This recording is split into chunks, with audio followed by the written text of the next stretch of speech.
تو اسی طرح کچھ چند اور سوالات جو اسی الکتاب سے آپ کے سامنے رکھتے ہیں، اسی نماز کے حوالے سے، جو نماز کے اوپر بہت بڑے سوالیہ نشان ہیں، جو اس نماز کا جو ہے وہ دجل ہونا واضح کر دیتے ہیں، اس کا دجل چاک کر دیتے ہیں۔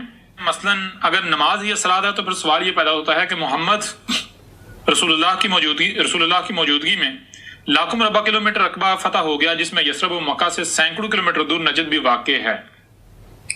تو نمازیں پڑھنے کے لیے محمد نے کہاں کہاں اور کتنے مساجد کے نام پر نماز خانے تعمیر کی ہے؟ بلکہ صرف اور صرف 2 ہی مساجد تھی۔ تو پھر سوال یہ پیدا ہوتا ہے کہ اگر نماز یہ صلاۃ ہے، یعنی اگر صلاۃ نماز ہے، تو اتنے وسیع علاقے میں آباد لوگ 5 اوقات کی نمازوں کے لیے کہاں جاتے تھے؟ کیا وہ سب کے سب بے نمازی تھے؟ پھر سوال یہ پیدا ہوتا ہے کہ امام کتنے تھے، کون کون تھے؟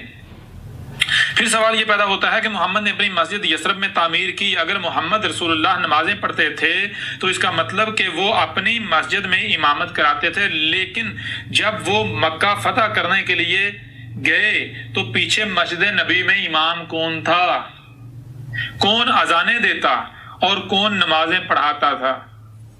پھر مکہ فتح کرنے کے بعد جب واپس یثرب آ گئے تو پھر سوال یہ پیدا ہوتا ہے کہ مسجد الحرام میں امام کون تھا؟ مسجد الحرام میں اذانیں کون دیتا تھا اور امامت کون کراتا تھا؟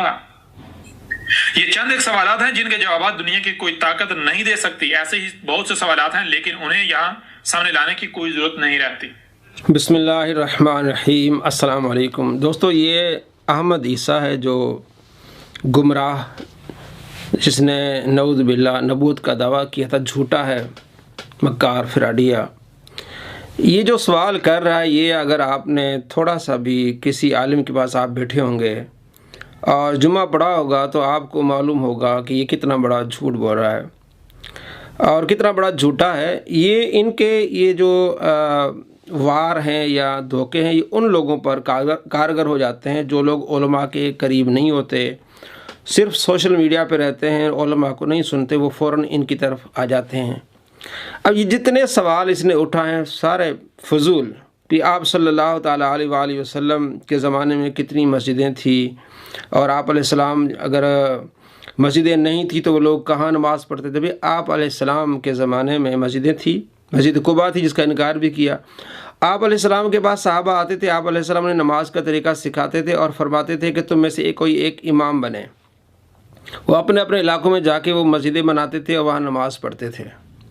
اور آپ صلی اللہ تعالیٰ علیہ وآلہ وسلم نے روئے زمین کو ایک سجدہ گاہ بنا دیا کہ دنیا میں جہاں بھی آپ نے نماز پڑھنی آپ پڑھ سکتے ہیں، آپ کے لیے خاص ایک کسی جگہ آنا لازمی نہیں ہے، کسی مسجد میں آنا لازمی نہیں ہے۔ اگر 4 مسلمان جمع ہیں تو کہیں بھی جماعت کرا سکتے ہیں، اس کے لیے مسجد کا ہونا کوئی ضروری نہیں ہے۔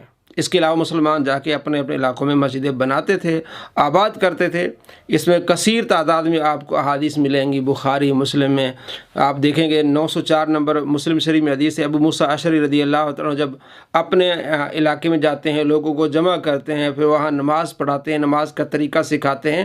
یہ آپ کو اگر آپ نے حدیث پڑھی ہوگی تو آپ کو معلوم ہو جائے گا کہ یہ کتنا عوام کو دھوکہ دے رہا ہے۔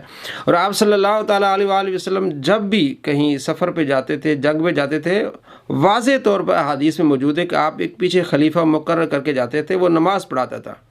جیسے عبداللہ بن ام مکتوم، مشہور صحابی، یہ آپ صلی اللہ تعالیٰ علیہ وآلہ وسلم کے پیچھے کئی مرتبہ جو ہے وہ نماز پڑھاتے رہے ہیں۔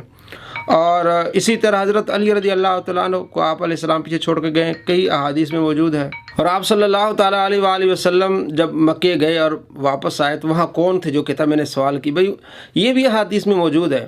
ابو محذورہ صحابی کا واقعہ موجود ہے کہ ان کو آپ صلی اللہ تعالیٰ علیہ وآلہ وسلم مکے کا مؤذن مقرر کیا تھا، اور اسی طرح جو امامت کرتا تھا، جو مؤذن ہوتا تھا، وہ تمام ہسٹری میں موجود ہے۔ آپ حدیث کی کتابوں میں موجود ہے تمام کے نام، سیرت کی کتابوں میں موجود ہے تمام کے نام۔ آپ صلی اللہ تعالیٰ علیہ وآلہ وسلم نے کی ڈیوٹیاں لگائی تھی، جیسے حضرت بلال رضی اللہ عنہ اذانیں دیتے تھے، تو پوری ایک ہسٹری موجود ہے۔ اور کہتا ہے کہ اس طرح کا چیلنج ہے، ان کا جواب نہیں ہو سکتا۔ میں نے آپ کو چند یہ جواب دے دی ہے۔